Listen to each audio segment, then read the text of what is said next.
우리의 평생의 주님을 찬양하게 하시고 주의 이름으로 우리의 손을 순간순간 드는 믿음으로 승리하는 우리들 되게 하여 주시옵소서. 주님, 오늘도 주의 말씀이 능력인 줄 믿습니다. 주님, 말씀하여 주옵소서. 풍성한 말씀으로 새 힘을 얻고 응답받고 방향을 잡고 치유되고 능력을 경험하는 시간이 되게 하여 주옵소서. 예수님 이름으로 기도하옵나이다. 아멘. 우리 주님 이름으로 축복하고 사랑합니다. 지난 시간에는 복음의 능력이 나타나기 위해서는 복음이 복음다워야 된다 하는 말씀을 하나님이 해주셨습니다. 이 복음이 복음다워진다고 하는 건 뭐냐면요, 예수님의 십자가의 정실인 것이죠. 기독교 역사에 보면은 힘으로 이 세상을 지배하려고 했던 많은 실수들이 있었습니다. 그 십자군 전쟁이죠. 무려 8번에 걸쳐서 예루살렘을 탈환하기 위해 힘을 썼습니다. 결국은 그게 역사의 부끄러움이 되고 말았던 것이죠. 예수 이름으로 나갔지만 실은 예수 정신을 가지고 간 게 아니라 세상에서 이야기하는 칼로 이 세상을 지배하려고 했던 것이죠. 그런데 예수님이 우리에게 보여주신 십자가의 정신은 무엇이냐면요, 따라해 주시겠어요? 사랑, 용서, 희생. 만약에 우리나라의 정치권이 이 예수님이 말씀하신 대로 한다면 정말 이 정치권이 우리나라의 소망이 되게 될 줄 믿습니다. 자, 오늘은 하나님께서 우리에게 네 번째로요, 복음의 능력, 네 번째는 뭐냐면은 아버지의 마음 안으로, 이 뜻입니다. 아버지의 마음 안으로. 자, 오늘 우리가 살고 있는데요, 우리 한국 사람들이 걱정을 얼마나 할 것 같습니까, 여러분? 우리 한국 사람들이 걱정을 얼마나 할까요? 아니, 전 세계 다른 사람들하고 비교해서 우리 한국 사람들은 얼마나 걱정을 하면서 살까? 최근에 미국의 이 여론 전문 기관이죠, 퓨 리서치라고 하는 여론 조사 기관이 있습니다. 아주 유명한 기관이에요. 그 기관에서 지난 6월 10일부터 8월 3일까지 약 50여 일에 걸쳐서 소위 전 세계에서 가장 잘 사는 나라, 저는 잘 사는 나라라는 표현을 좋아하지 않습니다. 좋은 대학이라는 표현도 좋아하지 않아요.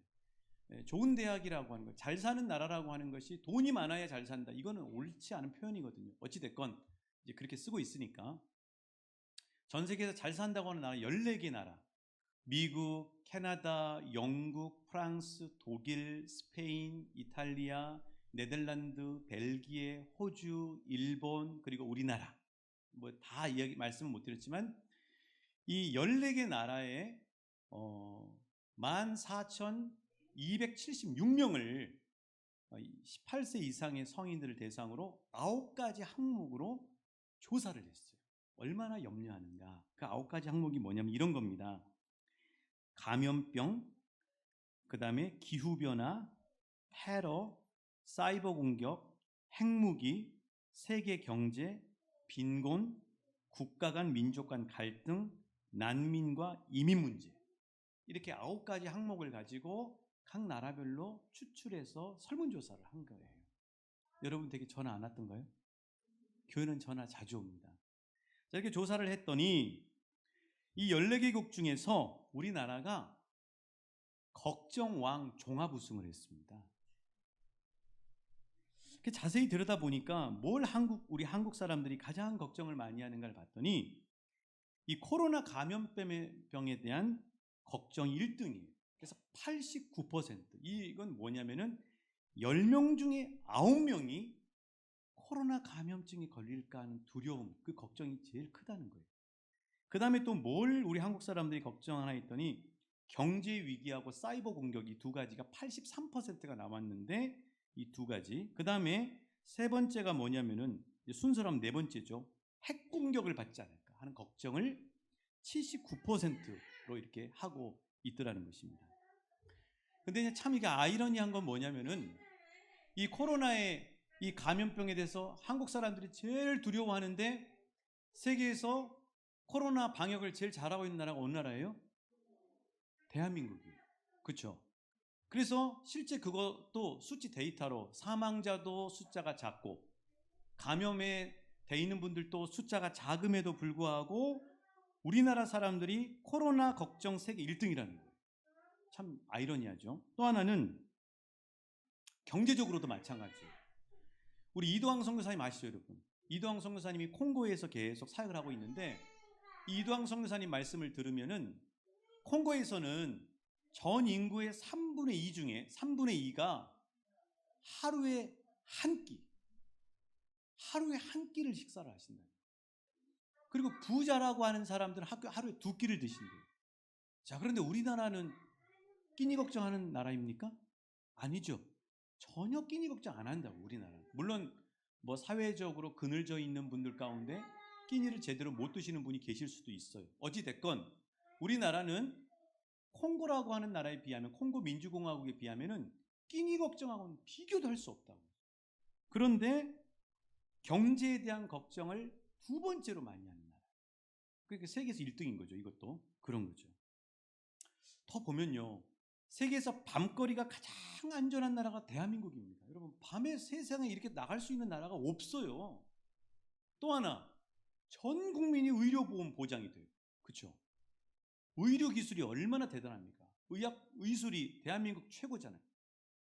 그런 어마어마한 혜택들을 받고 있음에도 불구하고 이상하게도 우리 대한민국 사람들은 세계에 걱정왕 종합 우승을 했다고 하는 사실이에요. 자, 왜 그럴까?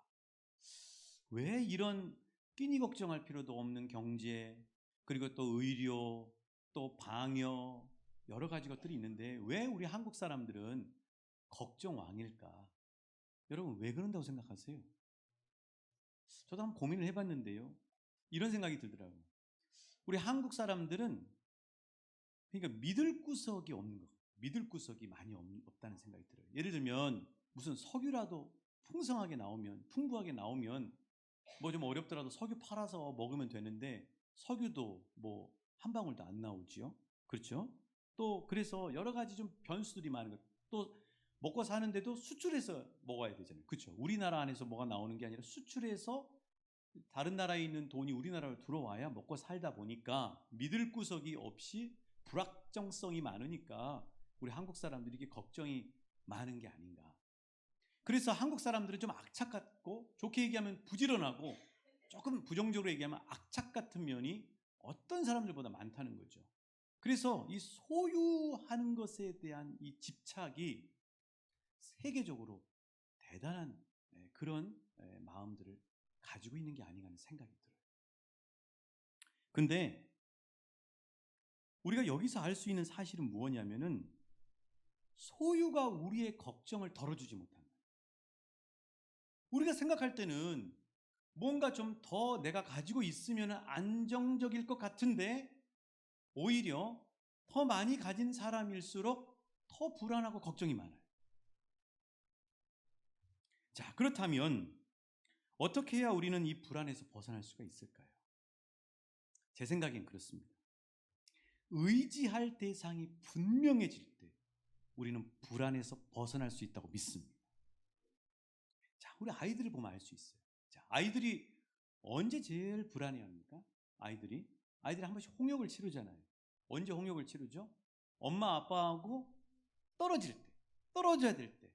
그래서 어린이집을 처음 간다든지, 뭐 유치원을 처음 간다든지, 초등학교를 처음 들어간다든지, 이럴 때 한 번씩 홍역을 치르잖아요. 이걸 분리불안이라고 그럽니다. 엄마 아빠하고 떨어지면 불안해지는 게 분리불안이에요. 제 개인적으로도 이 분리불안을 참 잘 알고 있는데요. 죄송한 말씀이지만 초등학교 입학 전후에 이제 서울에서 공부를 해야 된다고 할머니하고 같이 이렇게 지내게 됐습니다. 부모님은 또 동생들은 다른 이제 곳으로 가고요. 그래서 이제 혼자 이렇게 할머니랑 같이 지냈는데 집에 있을 때는 잘 몰랐는데 초등학교를 입학하니까 불안해지기 시작해요.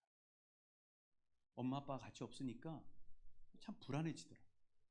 어느 날은 뭐 몇 번 말씀드렸는데 비가 옥수같이 쏟아지는 날인데 바람도 아주 강하게 불었어요. 제가 들고 가던 우산이 뒤집어져 버렸어요. 뒤집어지는 순간에 제 안에 있던 이 가족들과 부모님과 떨어져서 있었던 그 불안이 극도로 나와버리더라고요. 그래서 저는 그 자리에 그대로 주저앉아가지고 엉엉 울면서 억수 같은 비를 맞았던 기억이 지금 50이 다 됐는데도 불구하고 지금도 생생하게 그때 모습이 기억이 나거든요.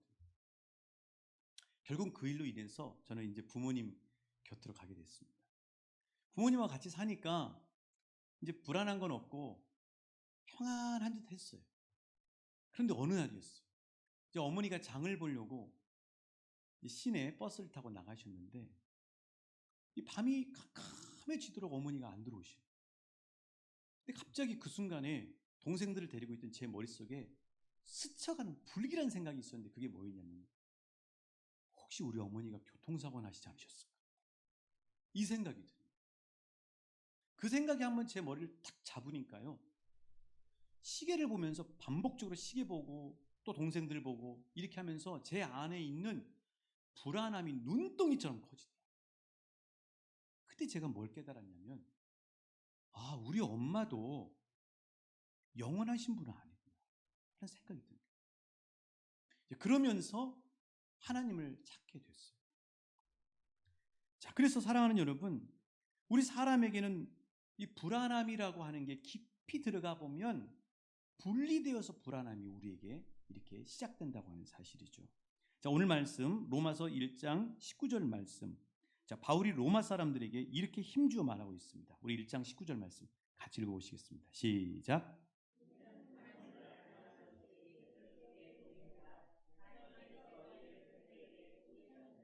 아멘. 그렇죠. 하나님을 알만한 것이 로마 여러분 당신들 마음 안에 있습니다 이 말이에요. 그런데 18절부터 20절까지를 더 쉽게 여러분에게 표현해 드리면 이런 표현입니다. 바울이 이야기하고자 하는 건 이런 얘기예요. 여러분이 하나님을 들어본 적도 없고 하나님을 몰라서 심판의 날에 심판받는 게 억울하다고 말할지도 모르지만 이미 여러분 마음속 안에는 하나님을 알만한 것이 심겨져 있습니다. 그러므로 여러분은 하나님을 몰랐다고 심판날에 핑계댈 수가 없을 것입니다. 이 얘기예요. 자, 무슨 얘기냐면은 우리는 하나님이 지으신 존재예요. 그렇죠? 하나님이 시편 2편 7절에서 뭐라 그러냐면 따라해 주세요. 너는 내 아들이고 내 딸이고 내가 너를 낳았다. 우리 하나님의 자녀예요. 그렇죠? 자, 그래서 우리는 부모님이신 하나님을 닮았습니다. 하나님이 이렇게 만드셨다고 하셨잖아요. 창세기 1장 27절이죠. 하나님은 어떻게 우리를 만드셨는가? 어떻게 우리를 낳으셨는가? 우리 1장 27절입니다. 시작.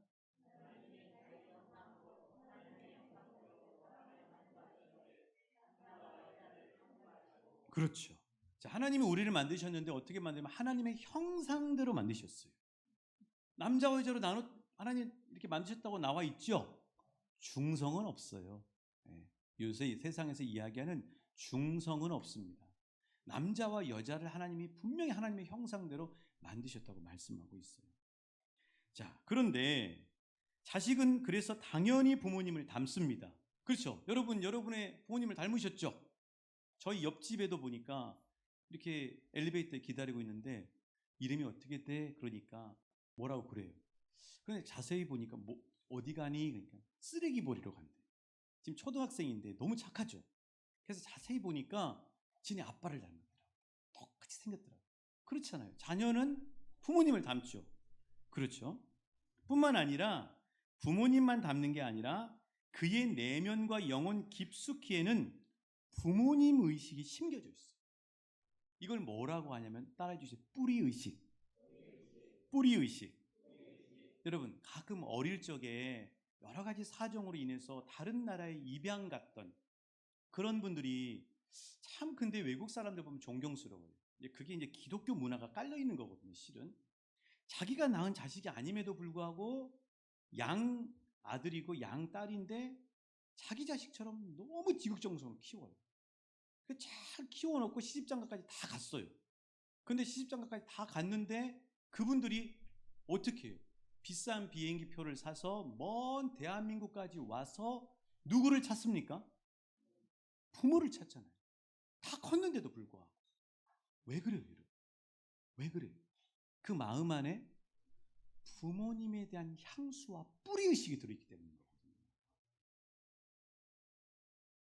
그래서 우리 모든 사람 안에는 우리의 부모님이신 하나님에 대한 뿌리의식이 들어있어요. 이것을 뭐라고 그러냐면 신적 뿌리의식이라고도 하고요. 더 쉽게 표현하면 하나님을 동경한다. 교회 다닌 사람만 하나님을 동경하는 게 아니라 모든 사람들은 실은 자기 부모님이 하나님인지 몰라서 그렇지, 그 마음 안에는 입양 갔던 그 고아들이 잘 자라서도 성인이 돼서도 자기의 친부모님을 찾는 것처럼 하나님을 찾는 부모에 대한 뿌리의식이 들어요. 그걸 하나님 동경이라고 하고요. 종교개혁자 칼빈은 하나님을 아는 지식이 뿌리로 들어가 있다고 이야기해요.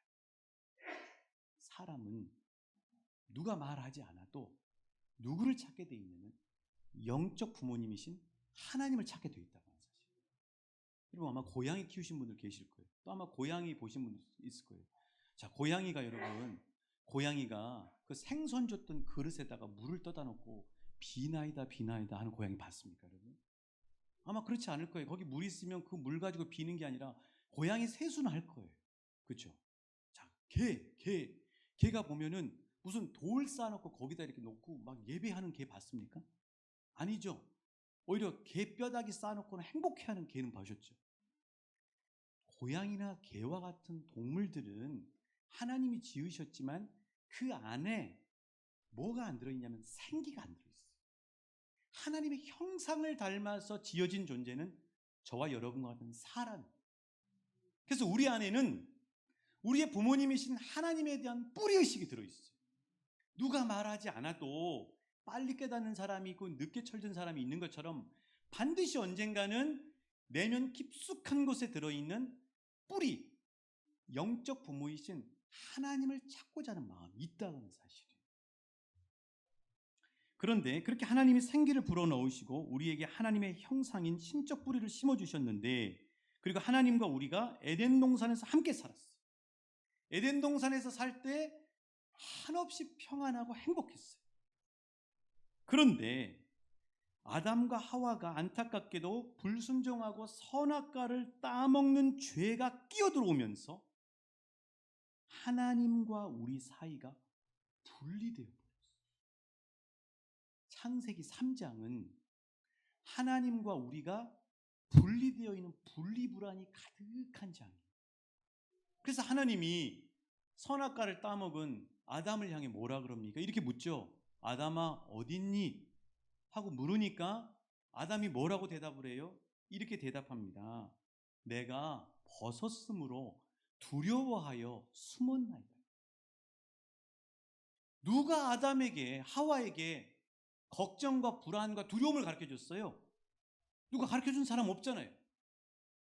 왜 그래요? 죄를 지으니까. 그 죄가 이사야서 59장 1절의 말씀처럼 하나님과 우리 사이를 분리시켜버려요. 어린아이가 부모님과 분리되면 분리불안을 느끼듯이 죄를 지으면서 인간은 하나님과 분리가 되면서 이제는 그 내면 안에 깊숙한 곳에서 실존적인 불안이 올라오기 시작하게 됩니다. 그래서 우리가 이 땅에서 왜 불안하고 걱정을 하냐면은 겉으로 볼 때는 코로나 감염증 때문에 걱정하고 경제적 위기 때문에 걱정하고 여러 가지 불확실성과 위협 때문에 불안한 것 같지만 실은 그 불안의 깊은 뿌리를 들여다보면 죄로 인해 하나님과 우리가 분리되어 버렸기 때문입니다. 그래서 사람들이 불안한 거예요. 그 불안의 원인도 잘 몰라요. 그래서 사람들이 불안한 나머지 그 불안함 가운데서 의지하고 찾는 대상이 누구냐면 23절이에요. 사람들이 하나님을 거부하고 하나님을 알만한 뿌리의식이 들어가 있음에도 그 하나님이 하나님인 줄 모르고 자기 부모님인 줄 모르고 난 다음에 사람들은 불안한 거예요. 그래서 뭘 찾아요? 23절 같이 읽어보실까요? 시작. 아니하는 하나님의 영광을 썩어질 사람과 새와 짐승과 기어다니는 동물 모양의 우상으로 바꾸었네. 그렇죠. 자, 그러니까 사람들이 바울이 이야기한 것처럼, 로마 사람들에게 이야기하는 것처럼, 오늘 이 시대 하나님이 이야기하는 것처럼 사람들이 새나 짐승이나 동물이나 이 세상의 것들, 또 뭐 해와 달 이런 것들을 우상으로 만들고 거기에 경배하는 이유가 뭐냐면 하나님하고 분리되고 떨어져서 분리불안이 있는데 그 불안을 뭔가를 대상을 찾아서 의지해야 되는 거예요. 그게 우상입니다. 자, 사람들이 왜 우상 앞에 가서 절하고 의식을 행합니까? 시험이나 중요한 일이 있으니까 불안하니까 가죠. 왜 사람들이 눈에 보이는 것을 자꾸 소유하려고 하나요? 높은 지위나 명예나 아파트나 땅이나 통장이 있으면 나를 지켜줄 수 있다고 생각하기 때문에. 왜 사람들이 무슨 인문학 강의라든가 뭐 법, 무슨 스님, 철학, 명상 강의, 시중에 나와 있는 베스트셀러 책 대부분이 뭐냐면은 우리 시편과 같은 책들. 와, 저분들이 시편을 읽으면 얼마나 크게 위안을 받을 텐데. 왜 그런 책들이 그렇게 베스트셀러가 되냐면요, 그런 걸 듣고 읽으면 일시적으로나마 위안과 평안을 얻을 수 있다고 생각하니까. 근데 그 내면의 깊은 뿌리를 찾지 못하기 때문에 그 불안이 해결이 안 돼요. 자, 유명한 우리 이 시대의 기도자 중에 한 분이 김하중 대사라고, 중국 대사하시고 장관까지 하신 분이, 통일부 장관까지 하신 분이시죠. 이 김하중 장로님이 쓰신 책 중에 하나님의 대사라는 책이 있습니다. 1, 2, 3권 나왔는데요. 그 1권의 맨 뒷장에 에필로그, 맨 뒷장에 보면 김하중 장로님이 이렇게 이야기를 하고 있음을 볼 수 있습니다. 제가 한번 읽어드릴게요. 나는 36년간 공무원 생활을 하면서 권력이 있거나 명예가 있거나 돈이 있는 사람들을 많이 만났다.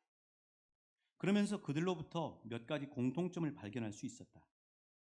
많은 사람들이 답답하고 불안하고 마음에 초조함이 가득했다. 여러 가지 방법들을 통해 돈이나 명예나 권력을 갖는다고 해도 답답하고 불안하며 남을 미워하고 산다면 세상에서는 그것을 성공이라고 할지 모르지만 축복은 아니다. 나는 많은 크리스찬들이 세상 사람처럼 불안해하는 가장 근원적인 문제가 기도에 있다고 생각한다. 혼으로 기도하니까 하나님을 만날 수가 없다. 하나님을 만날 수 없으니까 하나님과 교통이 안 되고, 그러니 하나님의 뜻이 어디 있는지 모른다. 세상 사람들은 어디로부터 와서 어디로 가야 할지, 어떻게 해야 할지를 몰라 끊임없이 고민한다. 사람의 지혜로 미래를 예측하고 올바른 판단을 내린다는 것은 사실상 불가능하다. 그렇기 때문에 불안할 수밖에 없다. 한마디로 이야기하면 김하중 장로님이 말씀하시는 것은 예수를 믿고 믿지 않건 그 사람들의 내면 깊숙한 곳의 불안의 원인은 하나님과의 분리에 있다는 거예요. 그래서 여러분, 예수님이 이 땅에 오신 거예요. 예수님이 이 땅에 오셔서 하나님과 우리 사이를 가로막은 죄를 십자가에 못 박아 버리시고 그 죄의 장벽을 걷어치워 버리신 거예요. 그리고 예수님이 뭐라고 말씀하시냐면 너희들 다시 하나님 앞에 가야 돼. 자, 그러면서 요한복음 14장 6절 7절 말씀에 예수님이 이렇게 말씀하시죠. 자, 우리 요한복음 14장 6절 7절입니다. 시작. 예수께서 이르시되 내가 곧 길이요 진리요 생명이니 나로 말미암지 않고는 아버지께로 올 자가 없느니. 7절. 너희가 나를 알았더라면 내 아버지를 알았으리로다. 이제로부터는 너희가 그를 알았고 또 보았느니라. 여러분, 하나님과의 관계가 회복이 돼야 불안이 떨어져 가게 됩니다. 하나님과의 관계가 회복이 되어야 우리는 참된 평안을 누릴 수가 있어요. 막연하게나마 교회 처음 나오신 분이 교회 나오시니까 오늘 예배 드려 보시니까 어떠셨어요? 그럴 때 마음이 편안해요. 그 이유가 뭐냐면 하나님하고 떨어져 있다가 하나님 품 안으로 돌아오니까 자기가 뭔지는 모르지만 평안을 느끼게 된 거예요. 그러니까 우리가 참된 평안을 누리는 방법은 뭐냐면요, 하나님의 품 안에 하나님 앞에 붙어 있을 때 우리는 평안을 누릴 수가 있어요. 뿐만 아니라 세상 사람들은 내가 어디서 와서 어디로 죽어서 가는지조차도 불확실한 거예요. 그거 얼마나 불안해요. 여러분 여행해 보셔서 아시죠? 요즘 내비가 있으니까 다행이지만 옛날에는 이 다음에 어디가 있고 어떤 길인지를 모르면 되게 운전하면서도 염려가 되고 걱정이 되잖아요. 근데 목적지를 알고 내가 먼저 가봤으면 그 길은 편안하고 그리고 마음에 여유가 있잖아요. 세상 사람들이 왜 불안해하냐면 내가 어디서 온지를 모르겠는 거예요. 원숭이 자손인가? 아니면 어떻게 우연히 태어났나? 아니면 뭐 금성에서 왔나? 화성에서 왔나? 그리고 내가 죽으면 어떻게 되는가를 모르는 거죠. 그런데 예수님은 우리에게 뭐라고 말씀하시면 너희들 근심하고 걱정하지 말아라. 너희들 어디로 가는 줄 아니? 내가 가서 준비해 놓은 하늘 거처에 너희들은 가게 될 거야. 나는 그곳에서 너희들 기다리고 있을 거야. 여러분 그 사실을 아니까 우리를 사랑하셔서 십자가에 다 내어주시기까지 사랑하신 진정한 사랑의 예수님이 그 말씀을 하시고 그 예수님이 기다리시고 계신다니 우리가 육신이 죽어서 이 땅을 하직한다 하더라도 우리가 정말 불안해할 필요가 있겠습니까? 주님이 기다리시고 계시는데. 자, 예수님의 말씀이 바로 이 말씀이죠. 요한복음 14장 1절 2절의 말씀이에요. 시작.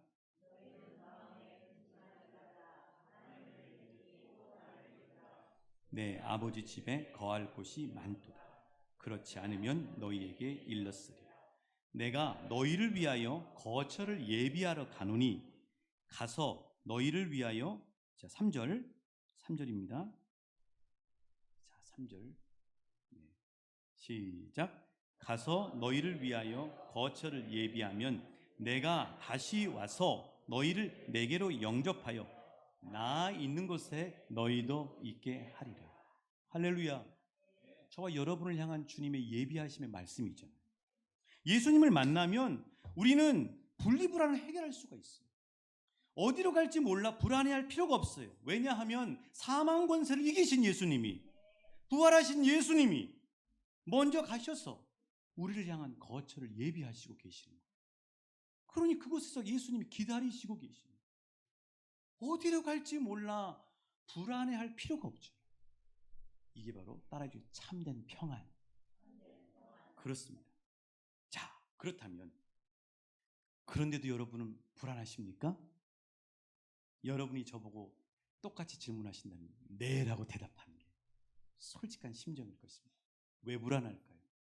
첫 번째는 그 이유가 뭐냐면 우리가 사는 이 세상은 너무나 불확실한 것들이 많아요. 우리를 불안하게 하는 것들이 많기 때문에. 또 하나, 두 번째, 더 영적인 그 이유가 뭐냐면요. 온전히, 자주, 충분히 주님과 동행하지를 못하기 때문에. 자, 오늘 설교의 결론을 내려야 되는데요. 오늘 결론을 내리기에 앞서서 여러분과 함께 영상 하나를 같이 나누기를 원합니다. 우리 유치부가 특송했던 영상인데요. 오해하지 말 것은 제가 이제 두 친구를 이야기할 텐데 그 친구들이 그렇다는 얘기가 아니에요. 그냥 오늘 말씀 빗대서 이야기하는 거니까 꼭 양해를 해주시기 바라고 한 번만 두 친구의 이름을 이야기하고 그 다음에는 한 친구는 T라고 이야기하고 한 친구는 H라고 이야기할게요. 자, 솔직히 말씀드리면 태은이 이제 우리 유치부 친구들에게 쭉 나가서 우리 매월 첫 주에 전세대 예배 때 하잖아요. 빨리 회복되기를 소망합니다. 이렇게 하는데 태은이라고 하는 친구를 잘 주목해 보시고 또 하나는 우리 하음이를 한번 주목해 보세요. 두 친구의 모습을 한번 보시면서 그 영상 속에서 하나님 우리에게 주신 메시지가 있어요. 한번 같이 보시겠습니다.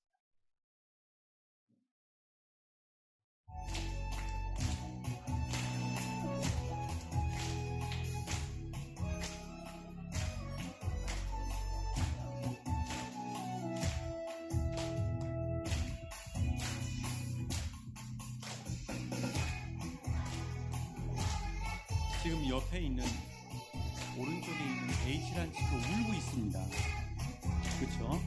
그다음에 또 한 친구는 앞에서 율동 지도하시는 엄마 선생님 몇 번 찾아가는지 한번 보세요.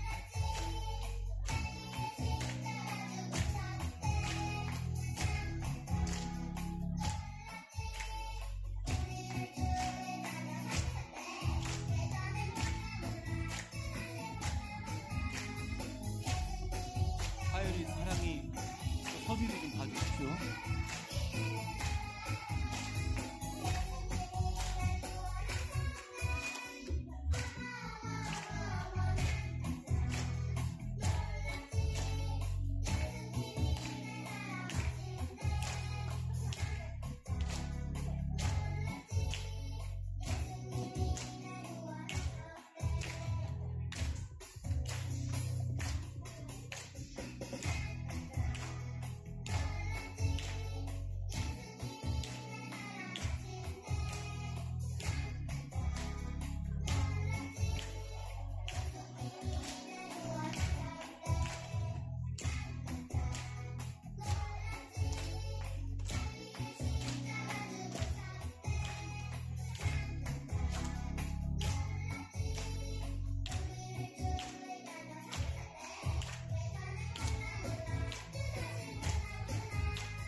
잘 보셨죠? 애들 너무 예쁘죠? 정말 우리 아이들이 전세대회 드리면서 같이 이렇게 찬양하고 하는 날이 속히 돌아오길 소망합니다. 열심히 기도하시게요. 자, 여러분 보시면은요, 저는 저 영상을 이제 보면서 이제 두 가지 모습을 깨닫게 된 거예요. 첫 번째는 T와 같은 친구와 같은 사람들이 있는 거죠. 자, T는 저 무대가 뭐냐면 세상이에요. 여러분의 직장이 되고 일터가 되고 마을이 되고 그렇죠. 그 세상에 있는 무대에서 계속 우리는 직장인으로서 또 각각 주어진 일들을 감당을 해야 됩니다. 근데 그 힘을 어디서 얻냐면은 저 T라고 하는 친구 보시면 몇 번 엄마 품에 갔죠? 5번 갑니다. 5번. 그래요. 그러니까 저 T와 같은 친구들은 우리 그리스도인들일 확률이 높아요. 우리 그리스도인들도 세상의 직장에 가서 무대에서 이것저것 우리가 해야 될 일을 감당을 해야 되는 거예요. 그런데 그걸 감당할 때 항상 불안하거든요. 여러 가지 어려움들이 있거든요. 그 힘을 어디서 얻냐면은 저 친구가 5번 엄마 품에 가서 안겼다가 마음의 평안을 얻고 기쁘잖아요. 그런 것처럼 우린 이 세상에 살면서 어디서 평안을 얻냐면 우리 하나님 아버지 품으로 달려들어가셔야 돼요. 그게 얼마나 많으냐가 중요해요. 얼마나 많아. 그게 우리 그리스도인의 모습이 아닐까 생각을 해요. 또 하나의 모습은 뭐냐면은 옆에 있는 H라고 하는 친구. 자세히 보면 H라고 하는 친구 저는 처음에 몰랐는데 다시 영상을 보니까 울고 있더라고요. 왜 울었을까요? H라는 친구가 두 가지일 거예요. 첫 번째는 엄마가 어디 있는지 모르겠는 거예요. 지금 엄마는 찾아야 되는데. 그렇죠? 또 하나는 엄마를 찾았는데 어느 정도 컸기 때문에 여기서 공연을 해서 서야 된다고 하는 거. 끝날 때까지 여기 서야 된다고 하는 생각이 이렇게 있기 때문에 엄마가 저 뒤에 있는데도 불구하고 엄마를 그리워하고 있는지도 몰라요. 저는 H라고 하는 친구의 모습을 보면서 오늘날 엄마가 어디 있는지도 모르고 어디를 향해 달려갈 줄도 모르는, 그래서 혼자 울면서 견뎌야 되는 이 시대에 수많은 사람들을 보게 됐어요. 사랑하는 여러분, 우리가 복음의 능력을 경험하는 방법은요, 하나님 품으로 자주 달려가시기 바랍니다. 하나님 품에 안기셔야 돼요. 밤에 계속 걷습니다. 일주일에 한 5일 걸어요. 오늘도 가서 걸을지 몰라요. 걸으면 캄캄해요. 요새는 금방 해가 지거든요. 캄캄한 길을 가는데 저는 그 길이 너무 행복해요. 무섭지도 않아요. 왜냐하면 하늘이 열려요. 그리고 하나님이 말씀하시는 게 뭐냐면 그 지평선과 하늘이 딱 맞닿으면서 하늘 전부가 제 가슴 안으로 확 덮으면서 하나님 주신 메시지가 뭐냐면 세상이 전부 내 품 안이다. 그러니까 저는 거기서 캄캄한데 혼자 길을 걷고 있지만 혼자가 아니에요. 하나님 품 안에 있는 거예요. 아브라함 여호수아 헤셜이라고 하는 유명한 신비주의 신학자가 뭐라고 했냐면, 한번 따라해 주시죠. 하나님을 믿는다는 것은 하나님 안에 이미 있는 나를 발견하는 것이다. 저 여러분 이미 하나님의 품 안에 있어요. 그래서 늘 하나님의 품에 들어갈 수 있는, 하나님의 품을 느낄 수 있는, 그럴 때 우리는 참된 평안을 얻고 힘을 얻을 수가 있어요. T한 친구한테 배워야 되겠죠. 또 하나는 어디에 엄마가 있는지 어디에 안겨야 될지를 모르는 방황하는 이 세상의 사람들이 너무너무 많아요. 그래서 여러분 우리는 그분들이 우리처럼 달려가서 안길 수 있는 하나님 아버지의 품 안이 어딘지를 알려드려요. 그래서 아름답도다 좋은 소식, 복된 소식을 전하는 자들의 발이여라고 말씀하는 이유가 그거예요. 우리 함께 찬양하시면서 이 시간 주님 품에 안기고요, 새 힘을 얻고요, 오늘도 어디에 안길지 몰라 방황하는 이들을 위해서 중보하며 기도했으면 좋겠습니다.